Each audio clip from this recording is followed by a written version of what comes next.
Azken urteetan udaletik sustatu den hiri eredu elitistak Donostia erakusleiozko hiri bilakatu eta donostiarron gizarte eskubideak urratzen ditu. Etxebizitza politika espekulatzailearen ondorioz, langileak periferiako auzoetara edo Donostiatik at bizitzera joatea behartu da, zentroa dirudunen bizileku bilakatuz. Ekoizpen sektoren arteko desoreka areagotu eginda, arrantza, nekazaritza eta industriaren kaltean eta zerbitzu sektorea eta etxegintza pribatuaren mesedetan. Udalerakunde eta zerbitzu anitz pribatizatu dira. Udalak apenas egin du ezer herritarron langabezia eta lan prekaritateari aurre egiteko. Urtez urte presio fiskala geroz eta handiagoa da. Kezkagarriena baina presio fiskal hori nagusiki nork pairatzen duen ikustea da. Azken urteotan, zuzeneko zergak ez baitituzte oso nabarmenki igo. Bai ordea prezio publiko zein tasa unibertsalenak.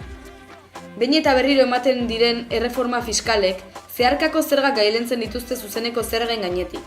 Zerga sistema gero eta bidegabekoago bat lortuz, aberatsak saritu eta gutxien dutenak zigortuz. Donostiako aurrekontuek politika neoliberalaren mesedetan eginak izaten jarraitzen dute.